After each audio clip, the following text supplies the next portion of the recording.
Assalamu alaikum. Hi everyone. This is in continuation of deep dive into generative AI and foundation models. ये हम already हम videos बना रहे हैं, इसके बारे में पढ़ रहे थे। आज जो है हम बात करेंगे टोकनाइजेशन की, वेक्टर एम्बेडिंग की और ट्रांसफॉर्मर की। साथ में अपना खुद का एपीआई यूज करके चैट जीपीटी बनाएंगे।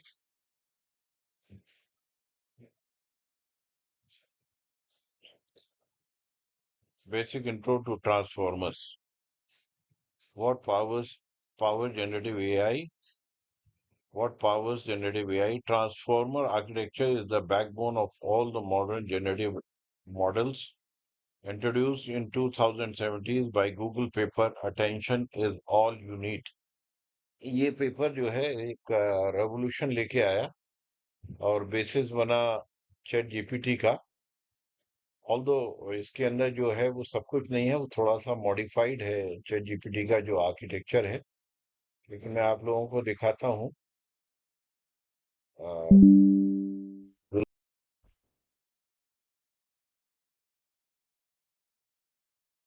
Follower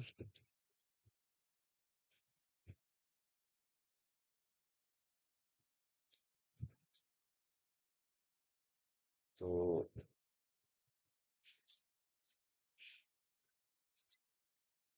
attention is all you need.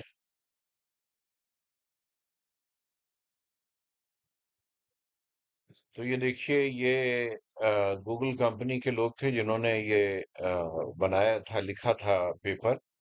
आप देखिए इसके साइटेशंस कितने हैं. कायदे 1,85,426.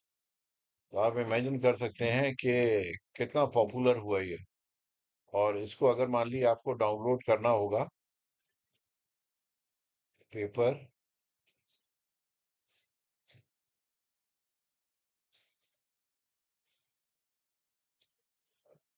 ये पेपर है. तो ये देखिए गूगल के सब हैं. एक बस मिनिस्ट्री ऑफ टोरंटो के हैं.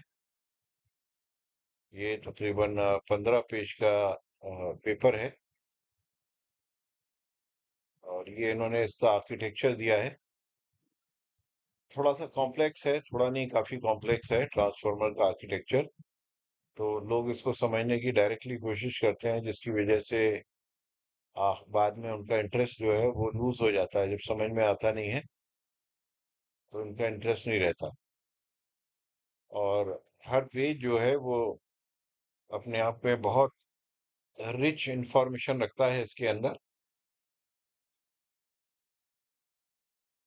एक एक चीज उसके अंदर डिस्क्राइब किया है इन्होंने. और ये बेसिकली मॉडल जो बनाया गया था, ये ट्रांसफॉर्मर जो आर्किटेक्चर है, ये ट्रांसलेशन के लिए बनाया गया था कि कैसे एक लैंग्वेज से दूसरी लैंग्वेज के अंदर ट्रांसलेट किया जाए.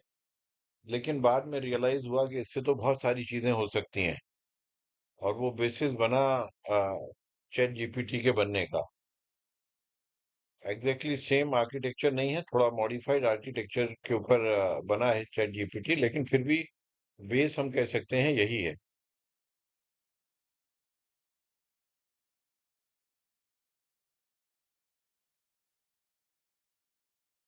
It was basically proposed for text translation.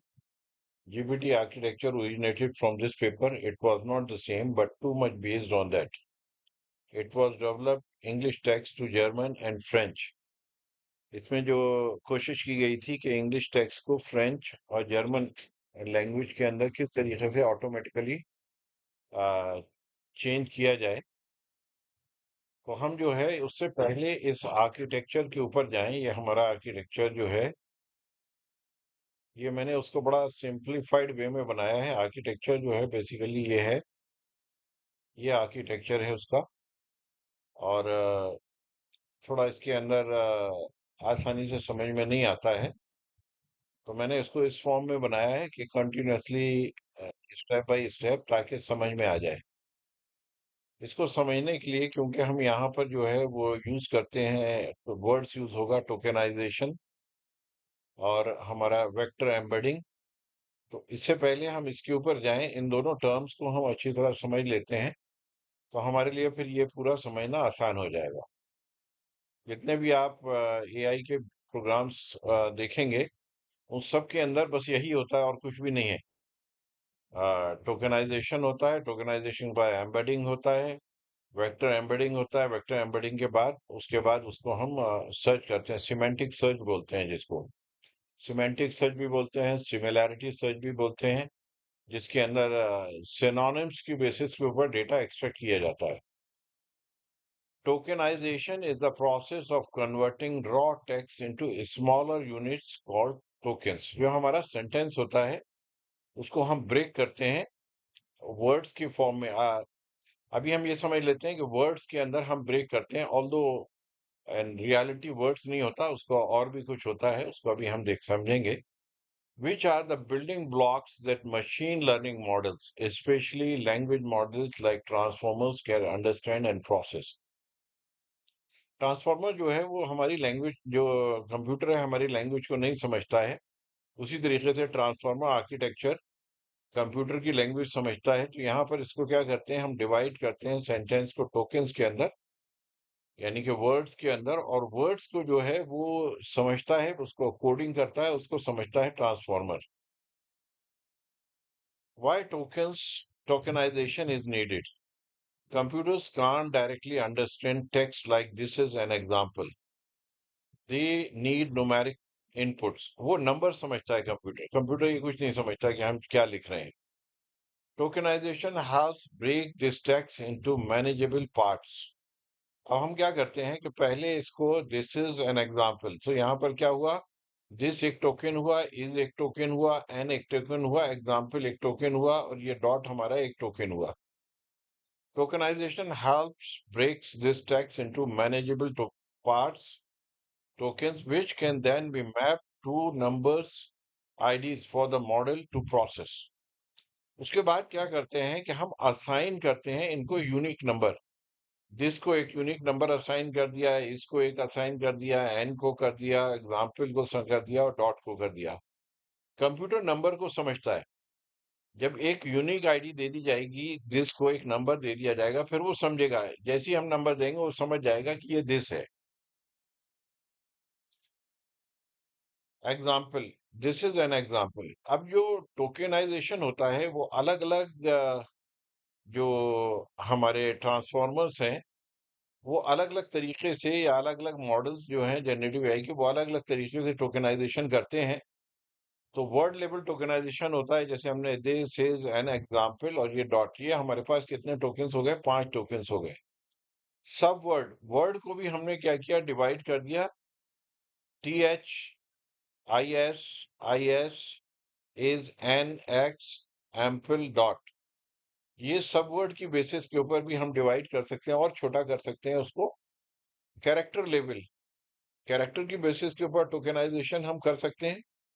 ये इसने T H, I S, gap, I S, उस तरीके से पूरे के पूरे हम टोकेनाइजेशन करेंगे। बाइट पेयर एनकोडिंग, ये नीचे देखेंगे आप कि किसके अंदर यूज हुई। This is an example. तो ये बाइट पेयर कोडिंग होती है, बाइट की बेसिस के ऊपर हम पेयरिंग करते हैं। Subword tokenization like BPE and WordPeace is most commonly used in modern LLMs like BERT, GPT, T5। BERT जो है ये मॉडल है गूगल का, और GPT जो है ओपन एआई का मॉडल है। तो ये जो टोकेनाइजेशन करते हैं ये सब वर्ड बेसिस के ऊपर करते हैं। ये हमारा सेकंड वाला जो है सब वर्ड है। और जो हम जब एपीआई यूज करते हैं तो हम पैरामीटर जो चैट जीपीटी पे हम लिखते हैं और एंटर करते हैं, तो वो हमारा क्या है, इनपुट होता है, और वो हमारा बेसिकली कन्वर्ट होता है टोकन्स में। और उसकी बेसिस ऑफ जो उधर से रिटर्न आता है वो भी टोकन्स के फॉर्म में आता है, उसकी बेसिस के ऊपर इसका पेमेंट चार्जेस होते हैं। Token ID, each token is mapped to a unique number using vocabulary। Example in practice, transformers are amazing। Transform, ERS, us are amazing। अब इन्होंने क्या किया, इसको डिवाइड किया, 1 2 3 4 5, 5 टोकन्स के अंदर, और हर टोकन को एक यूनिक आईडी दे दिया, token ID transform. ERS, are, amazing और ये एक्सक्लेमेशन मार्क। तो 5 हमारे टोकन्स हो गए और 5 यूनिक आईडीज हो गए। अब this go into the model. ये हमारे मॉडल में नंबर्स जाएंगे, क्योंकि कंप्यूटर हमारा नंबर समझता है, वो थ्योरी नहीं समझता, वो टेक्स्ट जो है वो नहीं समझता। तो अब ये तैयार हो गया ट्रांसफॉर्मर्स के अंदर जाने के लिए या मॉडल में जाने के लिए। हमने कन्वर्ट कर लिया टेक्स्ट को टोकन आईडीज के अंदर। तो ये हमारा टोकनाइजेशन था, इतना हम अभी समझ लें और आसानी के लिए समझ लें। एक वर्ड जो है वो बेसिकली एक टोकन होता है और उसको हम एक आईडी असाइन कर देते हैं। ऑल्दो रियलिटी में नहीं होता ऐसा, लेकिन समझने के लिए बेहतर है अभी हम इसको माइंड में बस यही रखें। What is vector embedding? Vector embedding is a way to turn words or things into numbers so that the computer can understand them. अब जो वर्ड्स हैं उनको वेक्टर फॉर्म में, यानी कि नंबर हमने टोकन के अंदर नंबर में कन्वर्ट कर लिया। अब इन नंबर्स को कैसे अरेंज किया जाए मेमोरी के अंदर, वो हमारे वेक्टर्स वेक्टर एम्बेडिंग कहलाती है। वेक्टर्स हमने पढ़ा होगा 10th के अंदर और 12th के अंदर। उसकी बेसिस के ऊपर इन्होंने लिया है वेक्टर, यहाँ पर vector embedding. Why do we need it? Computers don't understand words like king, apple और football, but they understands number like 4 5 2.5 2 3 4। ये हमारे नंबर्स हैं और नंबर्स को हमने क्या किया, वेक्टर्स बना लिया। तो हमने किंग को क्या किया, उसका एक वेक्टर बना लिया, एप्पल का दूसरा वेक्टर बना लिया, फुटबॉल का तीसरा वेक्टर बना लिया। वेक्टर्स बहुत बड़े बड़े होते हैं, यहाँ पर हम सिर्फ दो ही नंबर एग्जाम्पल के लिए कर रहे हैं। So we convert the word into vector, the list of numbers like this. अब किंग को हमने जैसे कहा 4 5, एप्पल को किया 2.52, फुटबॉल को किया -3 4। अब मान लीजिए क्वीन आ गई, तो क्वीन जो है किंग के करीब है, तो उसको हम वेक्टर दे देंगे मान लो 5 और 6। एप्पल के बाद गुआवा आ गया, गुआवा को मान लो हमने दे दिया 3.5 और -3।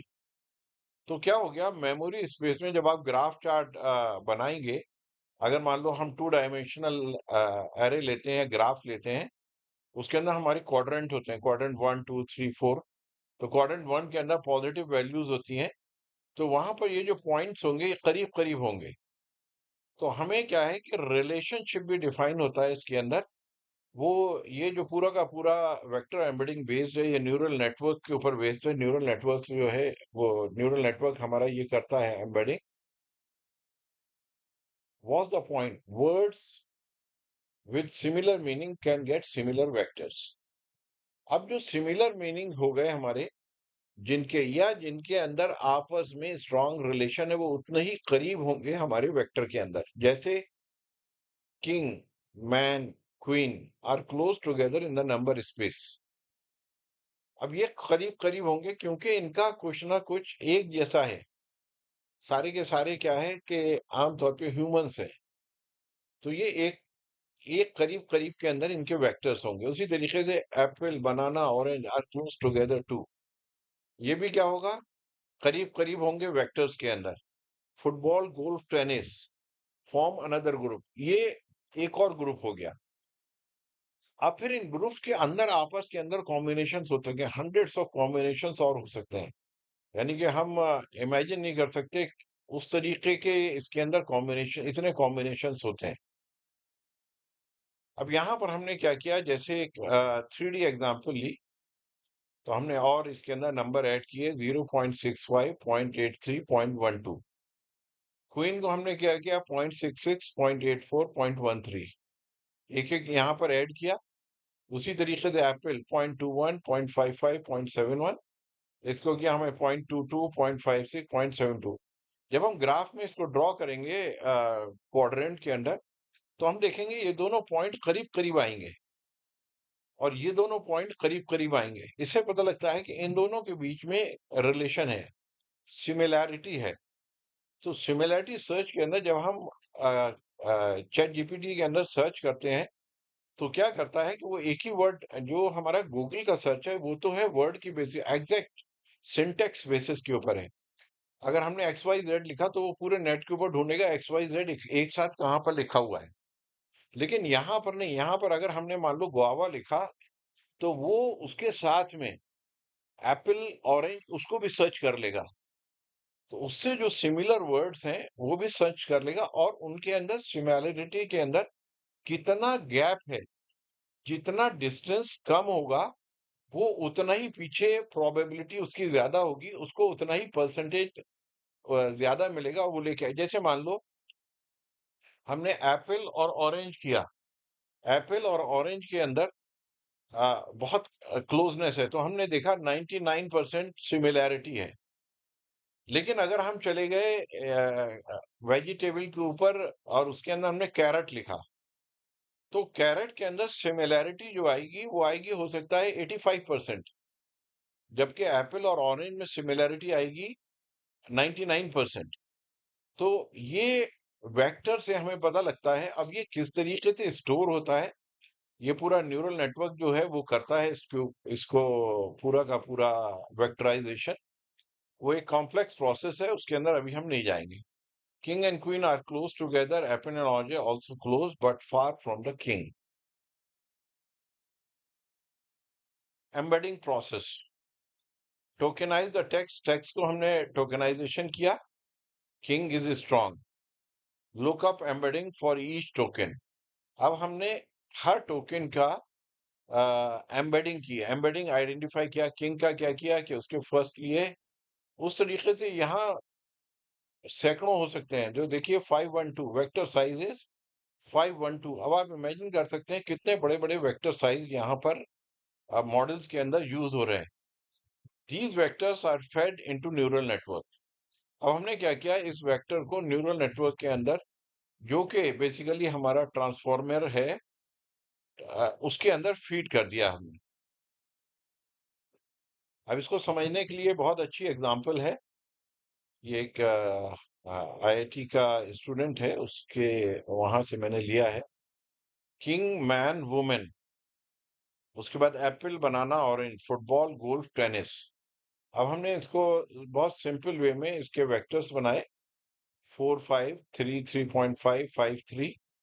तो देखिए यहाँ पर फर्स्ट क्वाड्रेंट के अंदर ये दोनों तीनों पॉजिटिव हैं, फर्स्ट क्वाड्रेंट के अंदर आ गए। उसके बाद यहाँ पर देखिए वाई की वैल्यू जो है यहाँ पर माइनस के अंदर है, और ये हमारी एक्स की वैल्यू, तो ये तीन जो है हमारे, ये इस क्वाड्रेंट में फोर्थ क्वाड्रेंट के अंदर आ गए। और ये हमारी माइनस वैल्यूज हैं तीन के, फुटबॉल, गोल्फ, टेनिस, तो ये हमारे सेकंड क्वाड्रेंट के अंदर आ गए। अब इन पॉइंट से हमें ये पता लग गया कि इनके अंदर आपस में सिमिलैरिटी। अब हम जब आप जब मशीन लर्निंग के अंदर कुछ मॉडल्स पढ़ेंगे तो उसके अंदर नियरेस्ट पॉइंट जो है उसका डिस्टेंस मेजर करते हैं हम। इस पॉइंट से ये पॉइंट, इस पॉइंट से ये पॉइंट, इस पॉइंट से ये पॉइंट, सारे पॉइंट्स का मेजर करते हैं डिस्टेंस कितना है। जो जितना करीब होगा वो उतना ही ज्यादा सिमिलैरिटी है, वो एक जैसा है। वो क्या करेगा कि उन वर्ड्स को उसके साथ लेके आएगा। एग्जैक्ट सेम वर्ड होगा उसको 100% ले लेगा, और नहीं होगा तो सिमिलैरिटी की वजह से 99%, 98%, 94%, 90%। तो डिस्टेंस मेजर कर किया जाता है, और डिस्टेंस मेजर करके वो प्रोबेबिलिटी या परसेंटेज बताता है कि ये इतनी सिमिलैरिटी है इसके अंदर। अब हम ये एक बड़ा अच्छा टेंसर फ्लो गूगल ने दिया है।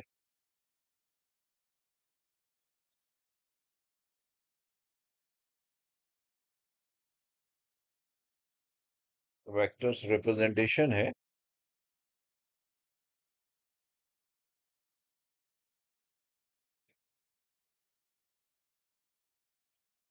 देखिए 3 डायमेंशन के अंदर ये पॉइंट्स हैं, ये कितना 200 डायमेंशंस हैं और 10,000 पॉइंट्स हैं। तो बस अभी हम इतना समझना है कि देखिए 3D इमेज है, और देखिए कितने पॉइंट्स हैं, और ये पॉइंट्स की कुछ ना कुछ वैल्यू है, ये टोकन्स हैं।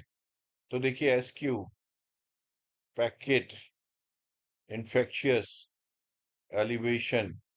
तो इन पॉइंट के ऊपर हम जाएंगे तो ये बता देंगे ये कौन सा टोकन है हमारा, और इसका एक एक्स वाई जेड वैल्यूज हैं। जो हमारा वेक्टर है। तो हर टोकन का एक वेक्टर है और उसकी बेसिस पे उसको रिप्रेजेंट किया जा रहा है। अब इनके आपस के अंदर डिस्टेंसेस हैं। अब मान लो ये मिलियंस और बिलियंस ऑफ यहाँ पर टोकन्स होते हैं। ये क्या करता है, ये मेजर करता है सब का एरिया, डिस्टेंस कितना है। अगर मान लो ये हमने सर्च किया वर्ड कंपोनेंट्स, अब वो क्या करेगा, डिस्टेंस मेजर करेगा सारे पॉइंट्स का। तो जो सबसे करीब के पॉइंट्स होंगे वो सबसे ज्यादा सिमिलर इससे। तो ये वही वर्ड्स नहीं, कंपोनेंट्स नहीं, बल्कि कंपोनेंट से सिमिलर वर्ड्स जो होंगे उसको भी लेके आएगा। लेकिन दिखाएगा किसको, पहले उसको दिखाएगा जो इससे सबसे करीब है। और उसकी बाद जो है हम जो सिमिलरिटी सर्च है हम खुद कर सकते हैं और उसको हम एलएलएम मॉडल को दे सकते हैं और वो फिर क्या करेगा, हमें एक पर्टिकुलर फॉर्म के अंदर वो उसका एल्गो है, वो हमें आंसर देगा जो बहुत अच्छी तरीके से आंसर देना जानता है, जैसे हमने चैट जीपीटी के अंदर देखते हैं।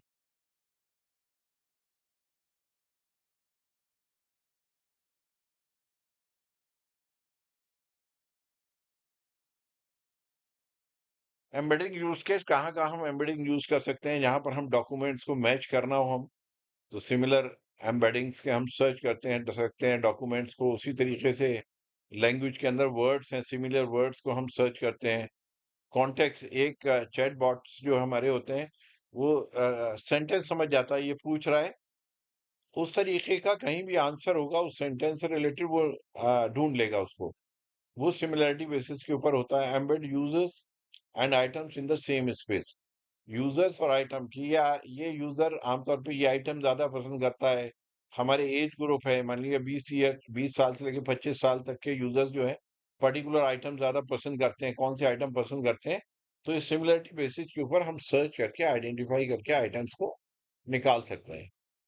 ये हमारा ट्रांसफॉर्मर का मॉडल आर्किटेक्चर है जो पेपर के अंदर प्रेजेंट किया गया। उसमें ये दिखाया गया, इनपुट करते हैं हम एम्बेडिंग के, multi head attention then feed forward, और उसके बाद यहाँ पर ऑलरेडी हमारी कुछ एम्बेडिंग हुई हुई होती है। तो ये समझना जो है थोड़ा कॉम्प्लेक्स होता है आमतौर पे स्टूडेंट्स के लिए। तो मैंने इसको इस फॉर्म के अंदर अलग अलग जगहों से लेके बनाया है, तो ये बहुत आसान है, यानी कि बच्चे भी समझ सकते हैं। और आप लोग तो, क्योंकि अभी दोनों चीजें मैंने समझा दी, टोकेनाइजेशन और वेक्टराइजेशन, तो वेक्टर एम्बेडिंग, तो यहाँ पर समझना बहुत आसान। पहला स्टेप क्या होता है, कोई भी हमारा सेंटेंस है, दिस इज एन एग्जाम्पल, तो इनपुट टेक्स्ट है जिसको हमें ट्रांसलेशन करना है। ये हमें इनपुट मिला, हमने सेकंड स्टेप क्या किया, इसको टोकेनाइजेशन किया। टेक्स्ट प्रिपेयर फॉर एनकोडर, तो हमने क्या किया, इसको दिस अलग किया, इज अलग किया, एन अलग किया, एग्जाम्पल अलग किया, इसको टोकेनाइज कर दिया हमने। और इसको हमने क्या किया कि नंबरिंग दे दी, यूनिक आईडीज दे दिए। यूनिक आईडीज देने के बाद produce text encoding used by the decoder, vector embedding. अब जब हमारा यूनिक आईडी आ गया, हमारा टोकेनाइजेशन आ गया, टोकेनाइजेशन के बाद हमने इसको वेक्टर असाइन किया, वेक्टर एम्बेडिंग की कि ये स्पेस में 3D अगर हम कंसीडर करते हैं तो वो कहाँ पर एग्जिस्ट करेगा, 3 डायमेंशनल एरे के हिसाब से। तो अभी जो मैंने आपको गूगल का वो दिखाया था, वो बहुत अच्छी एग्जांपल है। उसके ऊपर जाएंगे तो आपको समझ में आ जाएगा कि ये एक वेक्टराइजेशन कैसे टोकन्स को असाइन करता है, टोकन को नंबर्स देता है। तो ये हमारा वेक्टर एम्बेडिंग हो गया। वेक्टर एम्बेडिंग के अंदर encode returns embedding vector as input to the decoder. अब हमारी जब एम्बेडिंग होगी तो डिकोडर को हम वो एम्बेडिंग दे देंगे। दूसरा क्या है कि ये एक बार में एक वर्ड को ट्रांसलेट करेगा। अब मान लो हम जर्मन के अंदर कर रहे हैं, तो दिस इज एन, तो ए हो गया, एन हो गया, दा हो गया, फ्रॉम हो गया। ये क्या होता है कि इनकी सिमिलैरिटी नहीं होती, ज्यादातर हम क्या करते हैं वैसे ही ये दूसरे उसके अंदर उसका हमें आंसर मिल जाता है दूसरी लैंग्वेजेस के अंदर। तो हमने क्या किया, दिस को दैस एस्ट एन, तो ये ऑलरेडी सिंपल चीजें हैं जो उसको हम ऑलरेडी ट्रांसलेट करके रख लेते हैं, वो भी इनपुट टेक्स्ट है। तो अब क्योंकि हमारा जो ट्रांसफॉर्मर आर्किटेक्चर है, एट अ टाइम एक ही वर्ड को ट्रांसलेट कर सकता है, तो यहाँ पर हमने क्या किया, ये इनपुट दे दिया जो हमें ऑलरेडी हमने ट्रांसलेट कर लिया, दिस इज एन डेस्क एस्ट एन। अब यहाँ पर एग्जाम्पल जो है, हमें नहीं पता एग्जाम्पल का क्या जर्मन के अंदर होगा। तो अब हमने प्रोसेसिंग इसको क्या किया, डेस्क एस्ट एन को भी पहले हमने टोकनाइजेशन किया, क्योंकि ये भी कंप्यूटर जो है ये जर्मन भी नहीं समझता है। टोकनाइजेशन के अंदर 3 वर्ड्स हमने ले लिया और इसको क्या किया, हमने एक यूनिक आईडीज असाइन कर दी। अब डिकोडर क्या करेगा, generate translated text one word at a time using neural networks. अब यहाँ पर देखिए आसान लग रहा है, लेकिन ये परम्यूटेशन कॉम्बिनेशन बहुत बार इसके अंदर एक बायस फंक्शन हम लगाते हैं, बायस होता है जिसको हम कई बार एडजस्ट करते हैं, और जो पैरामीटर्स हैं उनको एडजस्ट करते हैं, और बहुत बार का एडजस्टमेंट के बाद हमें एक वर्ड जो है इसका मिलता है, जो एग्जाम्पल का ट्रांसलेशन होता है जर्मन के अंदर। Generate translate one word at a time using neural network. यहां से हमें ये मिल गया दास एस एन, और इसने बेस्ट फिल कंप्लीट आउटपुट हमें ये मिल गया। तो हमारा समझना हमारे लिए कितना आसान हुआ कि टोकनाइजेशन करना है, उसके बाद क्या करना है, उसको स्पेस के अंदर एक वेक्टर बनाना है, और उसकी बेसिस के ऊपर हमें क्या करना है, सिमिलैरिटी सर्च करना है। जो सबसे करीब के जो वर्ड्स होंगे वो हम सर्च करेंगे, और करीब का जो वर्ड होगा मिलता जुलता, वो क्या करेगा कि जो जर्मन वर्ड उससे मिलता जुलता होगा, कि वो भी एरे के अंदर होगा, और इंग्लिश का वर्ड भी एग्रे होगा। तो एग्जाम्पल और बेस्पेल दोनों जो है, एरे जो है वो करीब करीब होंगे, दोनों पॉइंट्स स्पेस में करीब करीब होंगे। तो वो क्या करेगा, जो सबसे करीब में होगा एग्जाम्पल के, बेस्पेल है, तो उसको ले लेगा और यहाँ पर वो उसको ट्रांसलेट कर देगा। तो ये बेसिकली हमारा सिंपल आर्किटेक्चर है ट्रांसफॉर्मर का। जो ये सारे के सारे मॉडल्स आजकल जितने भी यूज हो रहे हैं, जेमिनाई हो रहा है, चैट जीपीटी हो रहा है, आपका को पायलट हो रहा है, अ, और आपकी ये चाइनीज जो है, ये सब जो मॉडल्स हैं, सबका बेसिस जो है वो यही बन रहा है। तो हमें अगर प्रोग्रामिंग के अंदर जाना है, तो अगर हम यहाँ तक समझ गए, इसके बाद चीजें आसान है। अब आप प्रोग्राम्स को समझना बहुत आसान हो जाएगा। अब आप कोडिंग के अंदर जा सकते हैं यहाँ के बाद, वरना ये समझ में नहीं आता कि प्रोग्राम कर क्या रहा है। अभी हम क्या करेंगे, एक छोटा सा प्रोग्राम बनाएंगे। ये हम थोड़ा जल्दी कर लेते हैं ताकि हम आपको प्रोग्राम एक प्रोजेक्ट करा सकें। Example of pre trained foundation models. ये हमारे प्री ट्रेन्ड और फाइन ट्यूनिंग हमने पहले वीडियोस के अंदर कर लिया है। आप लोगों को अगर समझना हो प्री ट्रेनिंग और फाइन ट्यूनिंग, वो वहाँ पर वीडियो के अंदर देख सकते हैं। तो ये हमारे मॉडल्स हैं, ये कंपनीज हैं, ऑर्गेनाइजेशंस हैं जिन्होंने बताया, और ये किसके अंदर रिच है, कौन सी चीज बहुत अच्छी करिए, text generation, question answer, multilingual generation, safer chatbot AI, open source research, lightweight open models. इसकी बहुत डिटेल के अंदर अभी हम नहीं जाएंगे। ओपन सोर्स हमारा ओपन सोर्स एलएलएम जो है, ये है, लामा है, मिस्ट्रल है, फाल्कन है। और जो कॉमर्शियल एलएलएम्स हैं जो एपीआई पे बेस्ड हैं, वो चैट जीपीटी है, हो गया हमारा, जेमिनाई हो गया, क्लाउड हो गया। ये कस्टमाइजेशन हाई कस्टमाइजेशन कर सकते हैं, यहाँ कस्टमाइजेशन नहीं हो सकता। ये लोकल हम डाउनलोड कर सकते हैं, ये डाउनलोड नहीं होता है। रिसर्च और पर्पसेस के लिए हम ओपन सोर्स यूज करते हैं। प्रोडक्शन के लिए जो हमें बिजनेस के लिए यूज करना होता है, तो ये एलएलएम यूज करते हैं। और हम क्वेश्चन करेंगे कि भाई ये क्यों नहीं यूज कर सकते, ये जो है स्लो है। तो प्रोडक्शन के अंदर जब हम किसी को बिजनेस में जाते हैं, तो उसको फॉरेन रिजल्ट चाहिए होते हैं। तो उसके लिए हम जो है एलएलएम मॉडल्स को यूज कमर्शियल एलएलएम मॉडल्स को यूज करने के लिए मजबूर हैं। When to use what, use open source model when you need customisation, you are building on a budget, आपके पास पैसे नहीं है, you want to run locally, local अपनी मशीन के ऊपर रन करना है, तो तब हम यूज करते हैं ओपन सोर्स। कॉमर्शियल यूज करते हैं, टॉप टियर परफॉर्मेंस बहुत अच्छी चाहिए, क्विक रिजल्ट चाहिए, रिलायबल चाहिए, तो इसको यूज करते हैं। Ethical consideration in generative AI बड़ा इंपॉर्टेंट है। कभी कभी ये फॉल्स रिजल्ट दे देता है, ये ट्रेंड हुए हैं क्योंकि यूरोप के अंदर तो रेशियल और जेंडर सोशल बाइस की पॉसिबिलिटी हो सकती है। कभी कभार मिस इन्फॉर्मेशन फेक चीजों को दे देता है ये। कॉपीराइट वायलेशंस हो सकते हैं इसके अंदर।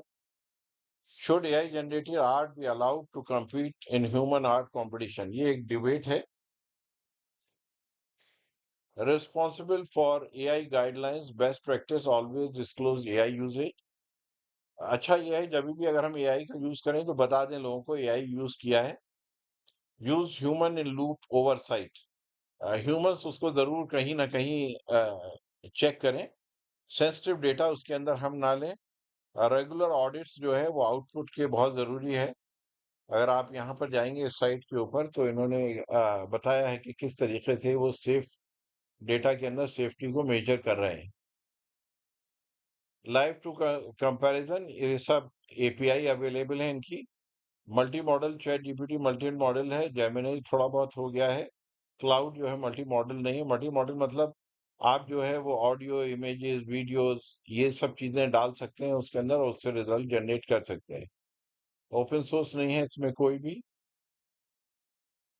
ये हमारा check your understanding what is transformer architecture, ये हमने कर लिया। What is difference between tokenization embedding, ये कर लिया हमने।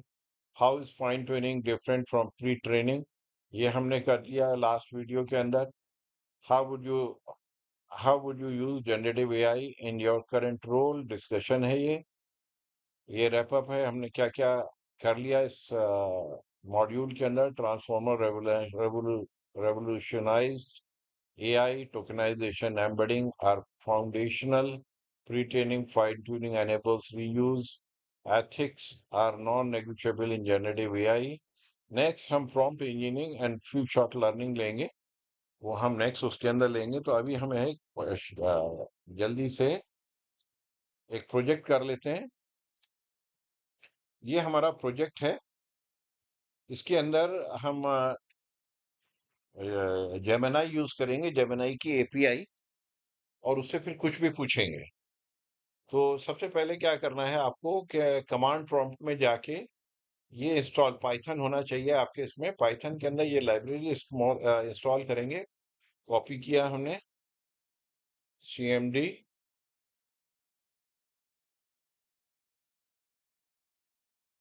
कमांड प्रॉम्प्ट में गए और उसको जाके यहाँ पर पेस्ट कर दीजिए। और जब एंटर करेंगे तो ये इंस्टॉल कर देगा मेरे पास, क्योंकि ऑलरेडी इंस्टॉल हुआ हुआ है। तो ये शो कर देगा रिक्वायरमेंट्स जो है फुलफिल्ड है। तो देखिए रिक्वायरमेंट ऑलरेडी ऑलरेडी सेटिस्फाइड। और अगर कोई अपडेट आया होगा तो ये अपडेट कर देगा यहाँ पर। और अब हम चलते हैं अपने प्रोग्राम के ऊपर। अब यहाँ पर एक इम्पॉर्टेंट फैक्टर है की। ये की जो है ये आपको जेमिनाई देगा। तो की को कैसे सर्च करना है वो मैं दिखाता हूँ आपको।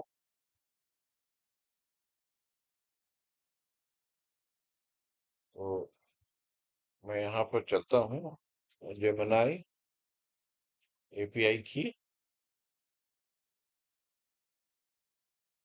यहाँ पर क्लिक करेंगे एपीआई की।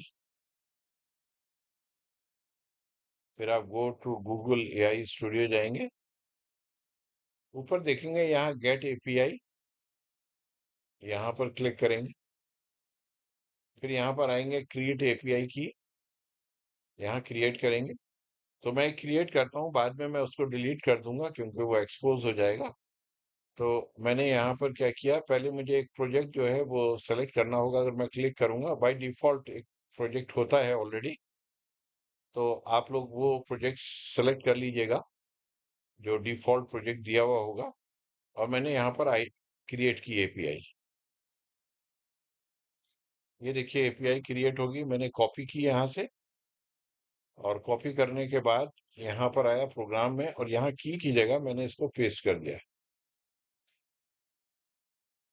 और मॉडल जो है बहुत जल्दी मॉडल चेंज होते रहते हैं। तो ये आपको देखना है वेबसाइट के ऊपर जाके कौन सा इस वक्त लेटेस्ट मॉडल जो है जिसको फ्री एक्सेस दे रखा है गूगल ने, जेमिनाई का। तो ये अभी ये मॉडल है, इसको फ्री एक्सेस है।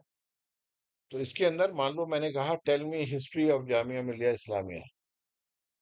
तो मैंने यहाँ पर क्लिक किया।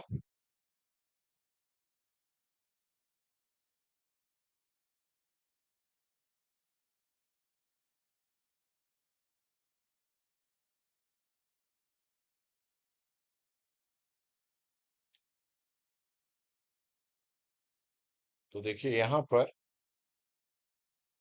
इसने जो है मुझको जो है वो ये पूरी history they the. History of Jamia Millia Islamia is the rich and complex one deeply intertwined with the Indian independence movement and the quest for modern education for Muslims in India. Here is a detailed overview. The foundation in the early years, 1920 से 1925 के बीच में ये इसका दिया हुआ है details. अब मैं कुछ और टाइप करता हूँ यहाँ पर मैं लेता लेता हूँ टेल मी हिस्ट्री ऑफ या what is AI, sorry, what is AI मैंने यहाँ पर लिखा। और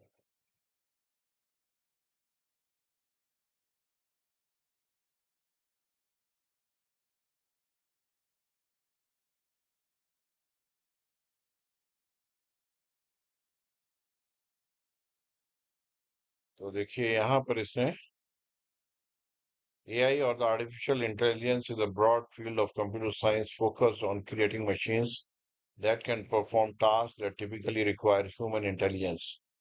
तो ये पूरा कोर कॉन्सेप्ट्स की अप्रिसिएशन, तो अगर आप जेमिनाई के ऊपर जाएंगे और अगर टाइप करेंगे तो आपको यही देगा वो। तो हम यहाँ पर चेंज कर सकते हैं। तो मैं इसको डिलीट कर देता हूँ जो मैंने, ताकि ये NW ये वाला था, इसको मैंने डिलीट कर दिया।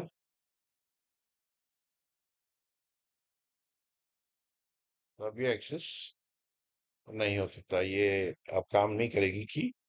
तो आप लोग इस तरीके से अपना फर्स्ट एप्लीकेशन बना सकते हैं LLM मॉडल यूज करके। इंटरफेस आपका होगा और फिर आगे चल और मॉडल सीख जिसके अंदर हम प्रोजेक्ट्स करेंगे। मेरे पास तकरीबन अभी 30-40 प्रोजेक्ट्स हो गए हैं AI के। तो धीरे धीरे इसको हम करते रहेंगे और डीप थोड़ा हम थ्योरी भी समझते रहेंगे ताकि आप लोगों को पता लगे। तो ये हमारा मॉडल है। तो मॉडल हमने ले लिया, बहुत सारे मॉडल्स हो गए हैं चैट जीपीटी के, जेमिनाई के। तो हम ये वाला मॉडल हमने यूज किया, जिसको हमने क्या किया कि ये मॉडल असाइन किया, इसको कॉन्फ़िगर किया और उसके बाद हमने इसको ये टेक्स्ट दिया, व्हाट इज एआई, इस मॉडल को कॉन्फ़िगर करने के बाद। और ये रिस्पॉन्स आया हमारे पास मॉडल के पास से और उसको हमने प्रिंट कर लिया। अगर आप ये बहुत सारी चीजें और भी देता है साथ में, अगर ये टेक्स्ट हटा देंगे तो वो बहुत सारी चीजें जो देता है वो भी साथ में आ जाएंगी। सिर्फ टेक्स्ट कर देंगे तो टेक्स्ट ही आएगा हमारे पास। तो यहाँ पर हम एंड करते हैं। नेक्स्ट क्लास के अंदर हम लेंगे prompt engineering and few shot learning.